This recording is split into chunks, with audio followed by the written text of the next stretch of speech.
welcome back to another episode of Sideways Rain. I am your host, Chris McNeil, alongside of my partner in crime, JR. Wait. What's that hat, Chris?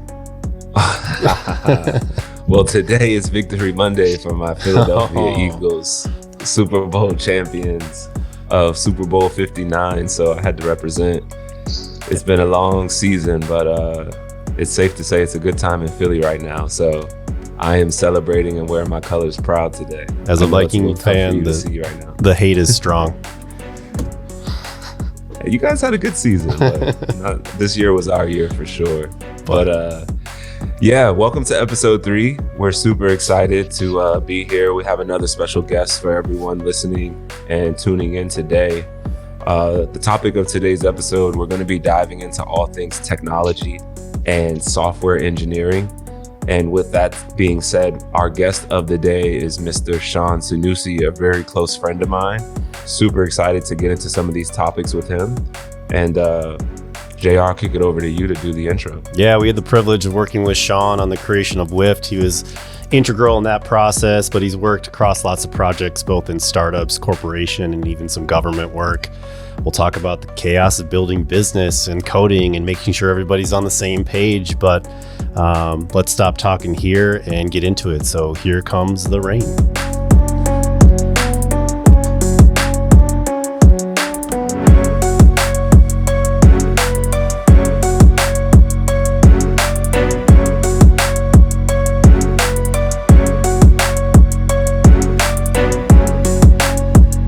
All right, and we're back. Without further ado, I'd like to introduce Sean Sanusi. Sean has led many technical projects, both with large corporations and also small startups. He's worked on a number of software applications that have gone viral over the past couple years. He's one of the people that I would like to refer to as one of my smartest friends and associates. And with that being said, Sean, I'll kick it over to you to tell the people a little bit about yourself and a little bit about your background and what makes you such a smart individual in the space of technology and software engineering. Well, thanks for the introduction, guys, and thanks for having me. As far as my journey, let's see. Honestly, it started back when I was a kid. I was always fascinated with just technology in general and how things worked.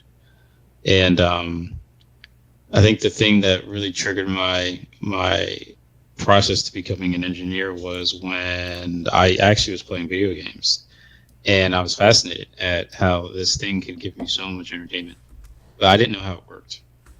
And I think somehow my brain was just wired at a young age saying, well, just enjoying it isn't enough. I want to be able to build the thing that gives me so much enjoyment, right? So I dove a little bit into how it works, and then I realized, I have to learn how to do math. And I was like, okay. And then my dad, I remember one time I was in a car ride to a soccer game, and he told me, son, if you get good at math, everyone, likes smart people. So I was like, okay, so I get to learn how to build video games or things that give me joy, and people will like me if I learn math. And I went down that path. It was a lie. People didn't like me anymore. But I can say that I did enjoy it, though. So I think that's what really started it. But then I think really what made me want to stick with it, even at a young age, was when, and I give Apple a lot of credit, because I do come from sort of an artistic background, really, with my mother in the interior design space. And she's always been the one that's always pushing the boundaries with making sure, just don't accept something for what it is, right? So let's try to innovate, right? And when I saw what Apple was doing with hardware and software, where they took hardware and software and someone made it an art to some degree, I thought that was amazing. I looked at a piece of hardware, and it just wasn't like a piece of hardware that someone sort of just threw together. Someone meticulously put this together and wanted it to impress the customers just from, just looking at it. And if you obviously took it apart, you can even say the same thing, right? Like the motherboards, everything. It was a piece of art. And then the user experience too that people would engage with when you start to use their devices was also a piece of art, I thought. but it was also simple, right? So understanding how to create something that's rather beautiful but simplistic, but useful, but seamlessly integrates into people's life is something that I saw that Apple was doing at a very young age. So I said that's what I want to do, because as technology, I knew from that point on, as technology was up and coming, this is going to be technology is what's going to be in everyone's everyday lives going forward. So I want to be able to add to people's lives and make it better. So that That's was where that awesome. started. Yeah. That's awesome. And I like the comparison of the video games. I never thought about that from the lens of how do you build this rather than just enjoy playing it. That's pretty cool.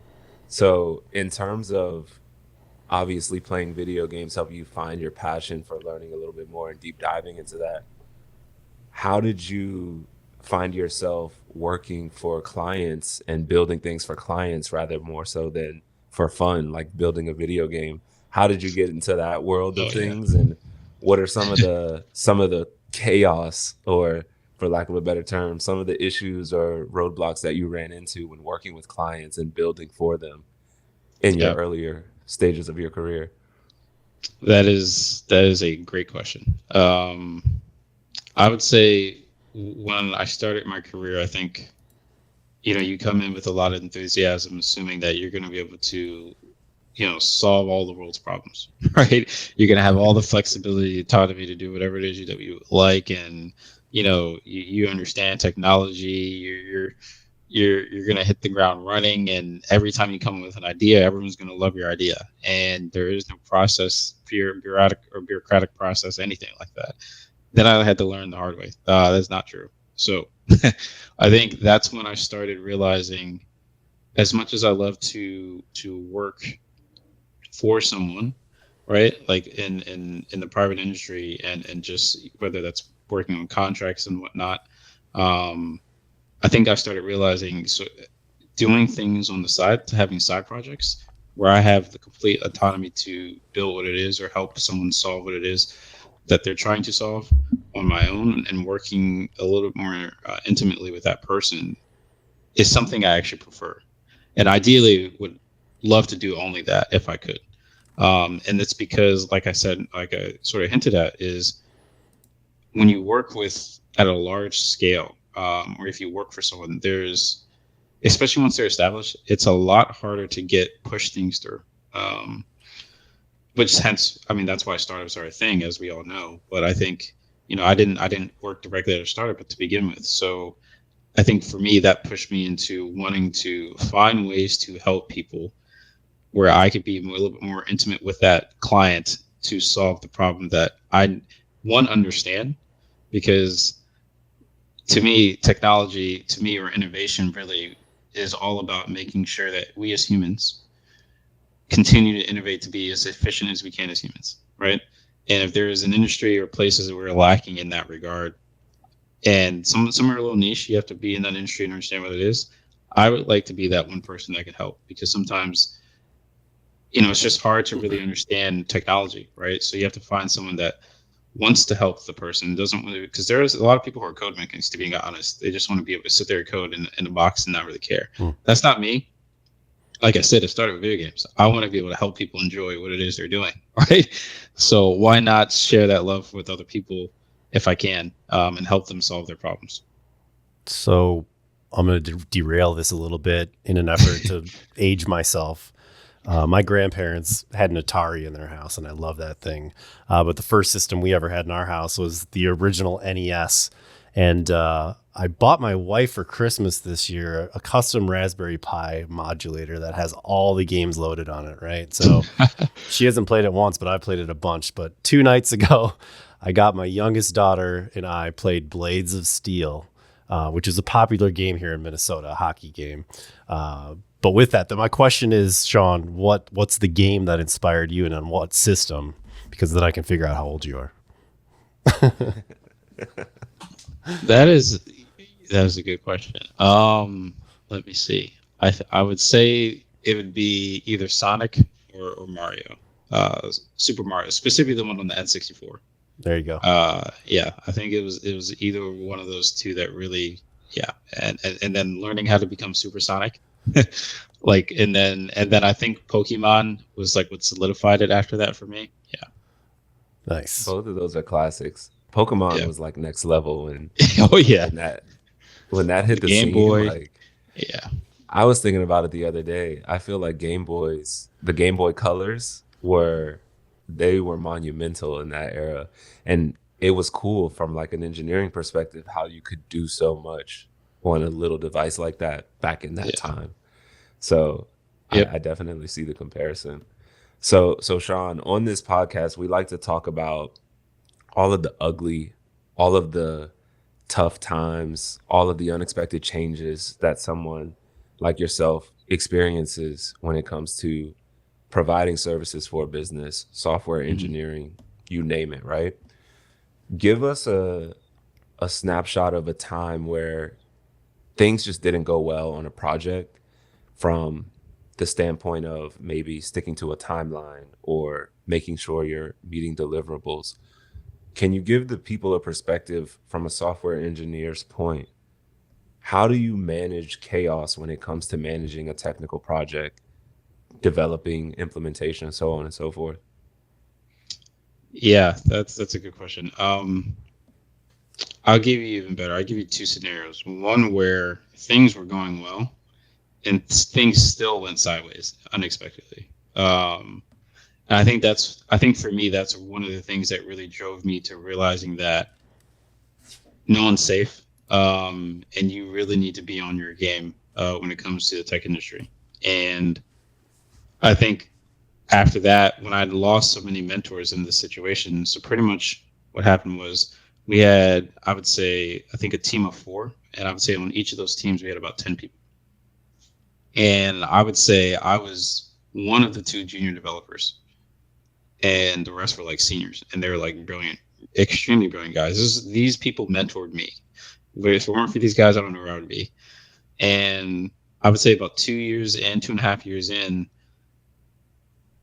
all three out of those four teams got cut, but not necessarily cut where they lost their jobs. They had to get reassigned to different contracts or just different parts of the company. Part of it has to do with I think funding. There was a miscalculation in funding, and therefore, because of that, they had to quickly reassign people. So now there's one team, but they to some degree had to keep the cheapest developers on the team with a couple SMEs. And I was one of those people they kept on the team. And because we had lost so much expertise, we had to completely change our technical, like our technical stack in a matter of 6 months.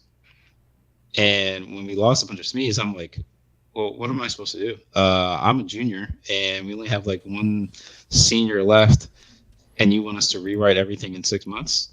So, long story short, I had to pick up an entire set of new technology in a matter of like 2 weeks. Actually, less than that, to be honest. I would say a week, and start writing in it within another week to have a prototype ready to show them that we know what we're doing. So you don't have to get rid of this last team. And then I had to spend a lot of time on the weekends to obviously get a little bit more comfortable with this new tech stack to be able to hit the ground running. And that's one of the challenges in the tech industry is it's one of the few industries where at any point something can change and you have no idea what it is that you're using. And not only do you can't just rely on job opportunities to learn it. You have to go and spend time outside of the job. And hypothetically, someone else that's coming in new that's less experienced than you could have all of the knowledge in this new technology, but you have 20 years of experience, and that person can replace you. That's the scary part. And to some degree, that's like sort of what happened. And that it was such a surprise to me because everything was going so well. So luckily, I was able to get ramped up very quickly. Actually, to some degree, I think that's what sort of propelled my career very early. It's because I had no choice. So I'm always careful when it comes to understanding like no one's safe. So always be prepared. And Another situation is you talked about timelines in terms of all the chaos in business and stuff. Yeah, I think I had a situation. We had a situation where it's really hard to describe. So prototyping is a very common thing in the tech industry, where you build something and prototype it and you show it to your client, and you know everyone gets happy because they have something in their hands, like something tangible, right? They can mess with it. And if you aren't careful and you don't describe all the shortcuts and the shortcomings, right, they might think this is like oh, this is not just a prototype. This looks like it's ready for production or MVP, right? We can get this in the hands of people right now. Why wait? Why wait another 2 years? And if you aren't honest with them, you can shoot yourself in the foot, right? Because you have to be honest. And I've been in a situation where we built a prototype, or someone before us built a prototype, and it had gone to production, wasn't ready, and gets handed to us, or it gets handed off to another team. And what ends up happening is we are handed this thing that was really a prototype that's now in production, and there are so many shortcuts taken. So really what ended up happening is a bunch of money was wasted to go retroactively fix everything rather than continuously adding new features. So that's like a catch-22. You really have to be honest with your client about what it is that you're doing, understanding the difference between a prototype and something that's ready for production, understanding what happens if you try to scale something that's not ready. There's a bunch of things you have to be considerate of when you're dealing with tech. Yeah, prototyping's huge. I think we were probably guilty of this in building Wift, where we're just like, "Hey, Sean, this looks great. Can we go to market yet?" And you're like, "Hell no, Yeah, it's not even close to ready yet." But this is a space that's constantly innovating. We found this when we were in development with Wift too, where if your timeline is 6 months to a year, the technology can change over that time. So we've gone from a place of desktop applications to web-based applications to iOS, Android-based applications, back to web-based applications, and then here comes AI. And where does that fit? But what's sort of the next mountain that this area is going to climb? What's the next frontier, if you will? Yeah, that's a good question. I think the dawn of AI to me is quite reminiscent of like when internet was first introduced, right? Like the ability to have some sort of network where I can communicate with someone in Europe in the span of like half a second, right? Or send information in a span of like a second was unheard of, right? And if you think about it, that was the precedent for a lot of things that we have today, right? Was that era. And understanding how powerful that is for us to be where we are today, you can imagine, well, what was always going to be the next thing? What was that? And that's what AI is. But why is AI different? AI is because it's so new, and I think the only problem is there's the negative connotation to some degree with AI simply because of movies like iRobot and stuff like that. We all know what that movie is, right? People think Skynet, thinks the world's going to be overtaken by robots, and that's just not true. It's just not true. And I think AI to me is going to make us even more efficient with technology. Why? So computers in general are just much more efficient, like tenfold more efficient at being able to recognize patterns in mathematical computation. So our ability to use AI to remove the mundane or tedious tasks in our lives is going to be exponential, right? So something as simple as being able to write like a resume template, right? Hey, ChatGPT or DeepSeek, whichever AI you're using, rather than having it replace you as a human being, what it should be doing is assisting you, right, as a tool, where it removes the tedious tasks in your life to some degree when it comes to technology specifically, to where now you can just focus on what it is that you're really trying to do. That's how AI really should be used, right? And not as a replacement, because you have to know what it is that you're doing with AI for it to be effective, right? And it ideally seamlessly integrates into your life. Like that's key with all technology. It needs to seamlessly integrate into your workflow, right? I think sometimes with these tools, it's somewhat like an extension, or it's not an extension, rather it's like a different application. So things like GitHub Copilot, like these things that sort of just exist now in like Microsoft Word, etc. Right, where you're already doing your tasks that you've always been doing for years, but there's this little extension on the right where you might be able to like quickly modify what it is you're doing, or even recommend. All you have to do is hit tab, and it automatically auto completes. That's what AI is going to do. It's going to make us more efficient. Yep. And I think that people just sort of need to figure out where AI fits in their day-to-day life or use when it comes to work, or not even work. And I think a lot of the hype and the negative connotation will sort of die down. Yeah, absolutely. We've had those conversations a lot here and at 180 where, we say, AI is not going to replace your job, but somebody that knows how to use AI might, because they're going to be a lot more efficient, get a lot more done. So everything from ideation, creative stuff, to writing code, to refining an email that you want to come across softer than you write.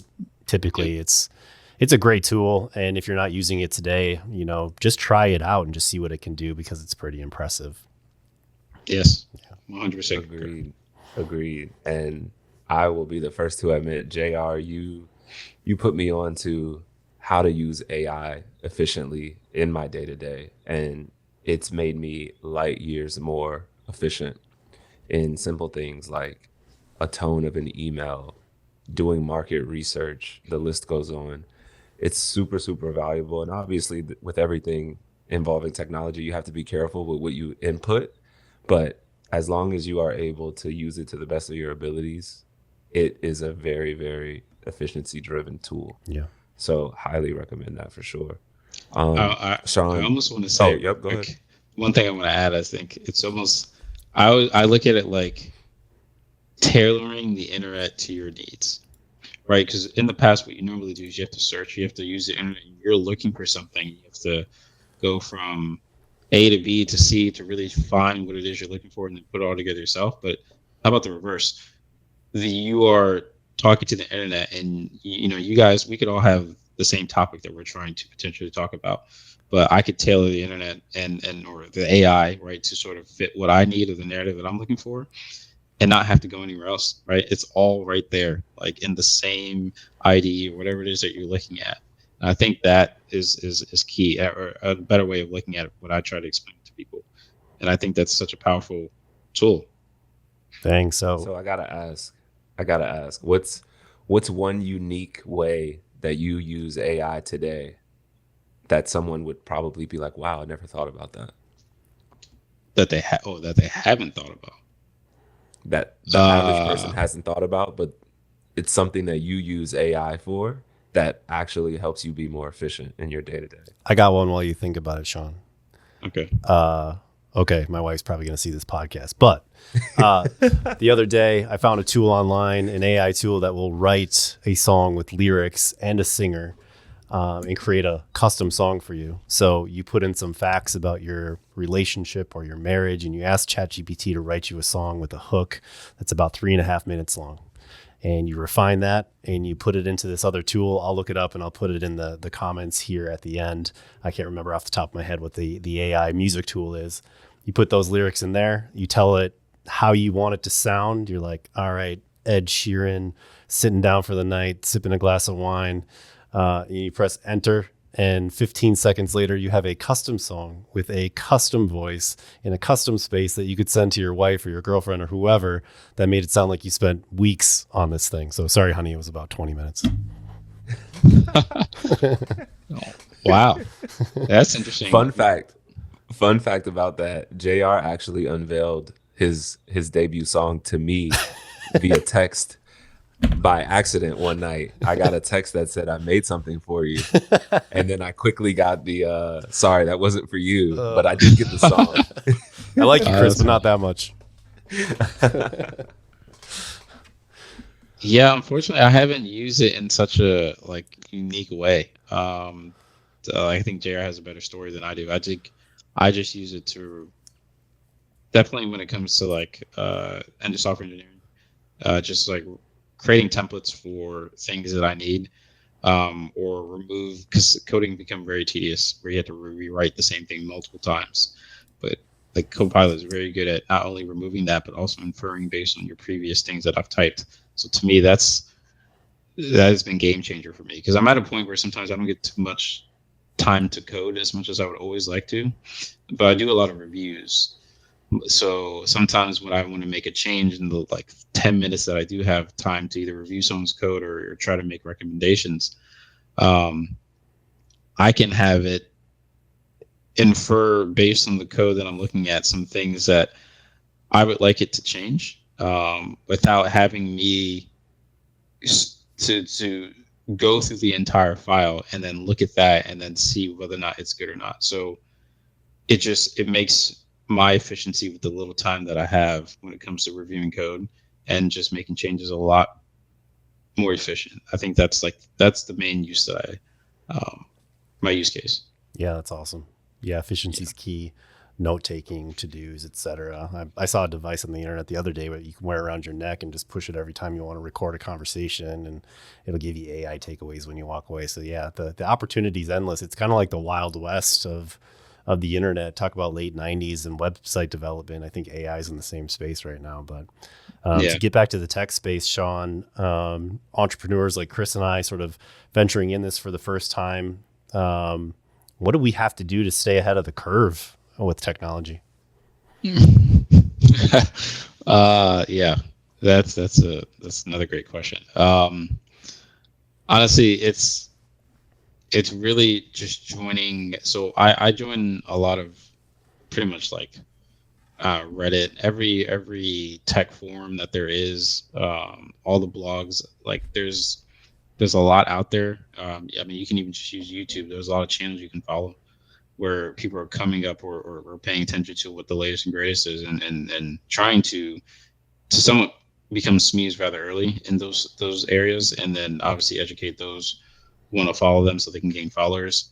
So that's generally what I do. I mean, you can also go to like AWS has their reInvent every year at in Las Vegas. So you can go to conferences like that. I know Microsoft has their own.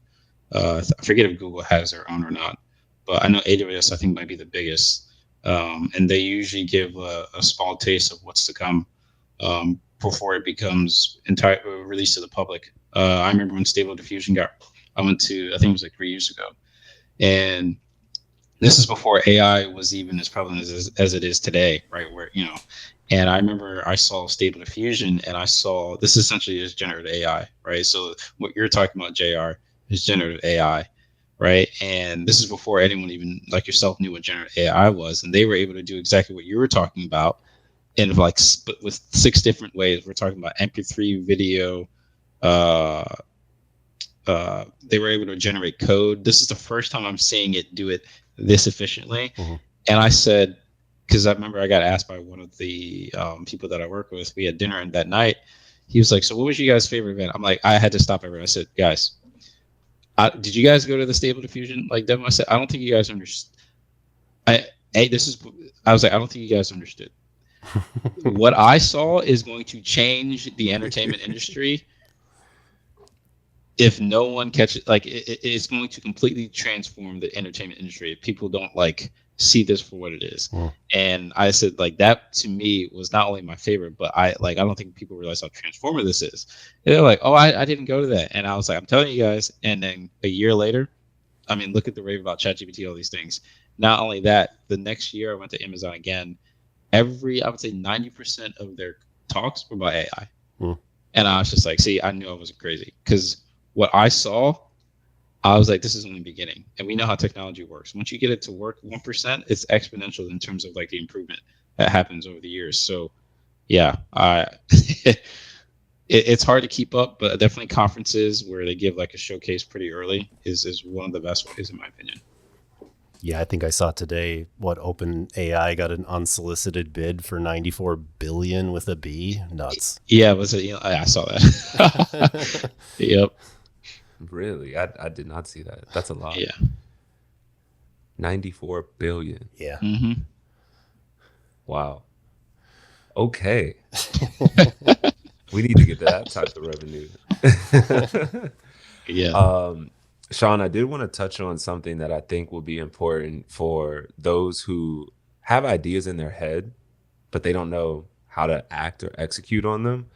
And speaking firsthand, I know that I learned a lot from you when I was at this stage. So I think it'd be very helpful for you to share kind of with all of our listeners.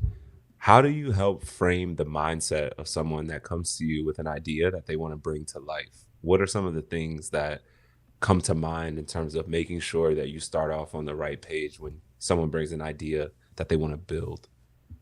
That is, I am so glad you asked that question. That is such an important question to ask, because you're right, especially as an engineer. You know how many people come to me with ideas? It's, I would say, every friend that I know has probably told me of an idea that they have and whatnot, and that doesn't exclude family members. And family is actually even worse. And not only that, family members are entitled to some degree. They feel like you should just build it for them, and like I should just go out of my way and spend all of my entire life from the moment I wake up to the moment I go to sleep coding my life away forever. I'm just like, guys, it doesn't work that way. And so I always have to push back. But to your point, Chris, one of the key things that I always make sure that I tell people, okay, I appreciate the idea because I'm sure there's some truth or some good in it. But have you thought of everything, right? Have you run through everything in terms of like the edge cases? So, for example, if let's just say you're coming to me with like a mobile app idea, and you're like, hey, I would like to build this mobile app. I think it would be cool if I have, users that can do X, Y, Z. And I'm like, okay. So number one, have you thought of why exactly this would be beneficial to the public? Two, have you done any research to see if there's anything out there that exists that's similar to that of your idea? And three, if you were to build this, right, let's think about just requirements, right? So what is your plan for, let's say you had an app in your hand, or I could sit next to you and literally code this as you speak. Have you thought about the design? Have you thought about your user base? Who exactly you're trying to target? So are you trying to design something that's more directed towards children, adults, a combination of both? Have you thought about what you plan to do in terms of phasing out the features? Like, have you thought about the flow? Have you thought about what happens just from the moment you click this button? Do you want this image to appear in the top left? Do you want it to be the full screen? Do you want and when I start going down that route, people start to realize how in depth, like just being able to put something together, to build an hour. Sorry, I'm gonna phrase that. Building an app, how complicated and how intricate it can be, right? And I'm just like, yeah, that's part of the reason why, when you see an application, there are a lot of people, that get that to be production ready, right? From a design, UI, UX effort, if you have a PM, like they understand the requirements, right? So they deal with the client or the customers that they're potentially going to be letting use the app. So they understand exactly what their wants are. And then you have the engineers who can technically get it done, right? And before you even write a bit of code, everyone has to be on the same page, right? You can't just start with the code. I have an idea and I start coding. No. The coding is actually the easiest part to some degree. For the most part, it's making sure that you have an audience. First of all, you know your audience and what it is you're trying to build, and you've covered all the different edge cases, the UI, UX, the design, everything, right? And understanding what it is you're trying to do. Are you trying to do something that's going to scale for the next 5-10 years, or are you trying to get something just quick and dirty out, right? And you just care about getting it out there, and it's not something that's going to be transformative. It's just going to be this quick, like, prototype type app where you don't have to spend as much time or money on trying to get the UI and UX down packed. So there's a lot of questions that I try to ask, but I think the easiest way to start, Chris, is to make sure you understand what it is you're trying to build and who your audience is, and you run through all the different edge cases and definitely the UI and UX on your own. because I cannot think for you unless you want me to do that. But at that point, you're not hiring me as your developer. You're hiring me as your co-founder. Yeah. Right? Yeah, it's not the movie Hackers, people. You don't just do a few keystrokes and hack the Pentagon. So I think one of the things people overlook, Sean, is UI UX is an incredibly important experience, but there's a whole back end to this, and both of them require separate skills from a development standpoint. So you have your UI front end, and then you have your back end data that it sits on, and that's not always the same person coding those two pieces together. Yes, it's very true. Yeah. One of my biggest takeaways in being an entrepreneur and building Wift was learning not just building your idea, but thinking, like Sean said, 5 years ahead. What are you going to want this thing to do once you've proven your concept? And the most important thing I learned is you never want to build based on right now. You want to build so that you can focus on scaling and growing your product. And that's not necessarily easy when you're first starting with the idea that you have. And that's why, to Sean's point, I've learned the value of really taking the time to map out what your plan is for your idea, because it will make your life that much easier when you go to build. And I think Sean can attest to that more than anybody. It's probably a developer's worst nightmare, dealing with someone who wants to pivot and change on the go with no real plan to start building. Yes, absolutely. Oh man, I would say anyone who's concerned or about that, trust me, that problem, that inability to really like map it out as far as you can is a ongoing problem in the software industry. So I wouldn't be so concerned as far as like not having it in your head and not being able to do it. It's still a struggle, right? It's still hard to plan that far out, right? And that's why we have different process or systems in place in the software industry. We call it agile, right? Meaning that, we could have planned a month out, but something could happen tomorrow where new technology, like you're saying, Jared, gets introduced, and we have to be able to shift immediately. That's just the nature of being a software engineer. Awesome. Well, Sean, this is an amazing conversation, and just like all of our podcasts, I feel like we're just scratching the surface here, and I'd love to have a deeper conversation about AI. I think you have a lot of valuable insight there for us all as well. But I think we're going to put a bow on this one for today. Sean, if people want to find you, where can they connect with you? On LinkedIn. That's like the number one way to contact me. So if you guys just want to reach out, I'm open to messages. Awesome. Well, I'll put your information in the comments, and thank you so much for joining us today.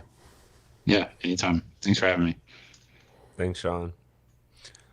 That was a great conversation around tech. Sean is a very insightful person, and very, very thankful to have him on the show today.